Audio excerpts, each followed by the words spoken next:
Hello అందరికీ. Welcome to కొత్త ఆవకాయ. ఇవాళ పావు బాజీలోకి చేసుకునే కర్రీ అదేంటి భాజీ రెసిపీ మీతో షేర్ చేస్తున్నా. చాలా సింపుల్‌గా బేసిక్ ఇంగ్రీడియెంట్స్‌తో చేసుకోవచ్చు. పెద్ద హడావిడి ఏమి ఉండక్కర్లేదు.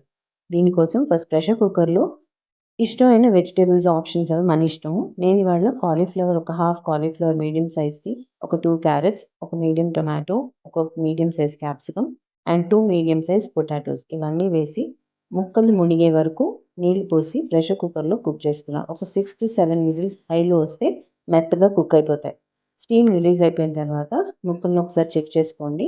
ఇలానే చేత్తో మెదిపినప్పుడు ముక్కని మెత్తగా మ్యాష్ అయిపోతే పర్ఫెక్ట్‌గా కుక్ అయినట్టే. ఇప్పుడు ఈ నీళ్లు వడకట్టేసుకుంటున్నాను. ఈ నీళ్ళని వాడుకోవచ్చు మనం తర్వాత గ్రేవీ కోసం. సో, ఇది పారిపోయిద్ది ఆ నీళ్ళు. అండ్ మినరల్స్ అవి విటమిన్స్ అవి కూడా మనకి రిటైన్ అయిపోతాయి. ఇప్పుడు ఈ కూర ముక్కల్ని వేడి మీదే మ్యాష్ చేసి పెట్టుకుంటే ఈజీగా మ్యాష్ అవుతాయి. నెక్స్ట్ ఒక పాన్‌లో ఆయిల్ ఒక టేబుల్ స్పూన్, నెయ్యి ఒక హాఫ్ టేబుల్ స్పూన్ వేశాను. ఈ 2 కాదు డైరెక్ట్ బటర్‌తో చేసుకుంటామంటే ఒక 1 ½ 2 టేబుల్ స్పూన్స్ దాకా బటర్ ఏయొచ్చు. నెక్స్ట్ నూనెలో జీలకర్ర, 2 లవంగాలు, 2 యాలకులు ఇవి వేసి అవి వేగిన తర్వాత అల్లం వెల్లుల్లిపాయలు సన్నగా తరిగినవి, పచ్చిమిరపకాయలు 2 సన్నగా చాప్ చేసినవి, ఆనియన్స్ ఒక 2 మీడియం సైజ్ సన్నగా చాప్ చేసినవి, ఒక 2 మీడియం సైజ్ టొమాటోస్ సన్నగా చాప్ చేసినవి ఇవన్నీ వేసి కొంచెం కొత్తిమీర అండ్ పైన కొద్దిగా సాల్ట్ జస్ట్ ఆ ముక్కలు మెత్తపడడానికే వేసేసి ఒకసారి కలిపి మూత పెట్టండి. ఒక 5-7 మినిట్స్ లో ఫ్లేమ్‌లో కుక్ చేస్తే ఇవి మెత్తపడతాయి. ఇప్పుడు ఇందులో మసాలాస్ కారం, జీరా ధనియా పౌడర్, పసుపు కొద్దిగా and pav bhaji masala 1 tablespoon వేసేసి salt as per the taste ఇక్కడ వేసేయొచ్చు. వేసేసి బాగా మిక్స్ చేసుకోండి. మీకు డౌట్ ఉంటే ఇక్కడ కొంచెం వేసుకొని లాస్ట్‌లో మళ్ళీ అడ్జస్ట్ చేసుకోవచ్చు. వేసి ఫ్రెష్ కొత్తిమీర మళ్ళీ వేస్తున్నా.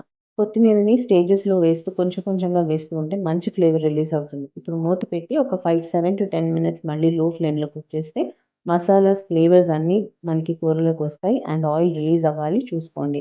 ఇప్పుడు ఇందులో ఇందాక మ్యాష్ చేసి పెట్టిన వెజిటబుల్స్ వేసేసి ఆ వెజిటబుల్ స్టాక్ ఏదైతే పక్కన పెట్టామో వాటర్ అది కూడా వేసి గ్రేవీ కన్సిస్టెన్సీ అడ్జస్ట్ చేసుకోండి.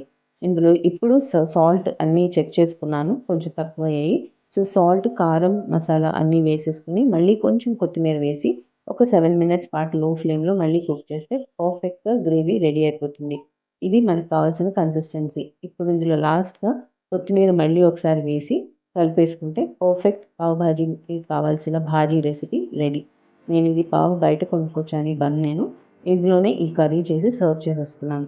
సో, ఇది ఇవాల్టి నా రెసిపీ పావ్ భాజీ కా భాజీ. ఇది నచ్చితే like, share and subscribe my channel Kotha Avakaya. Thanks for watching. See you all.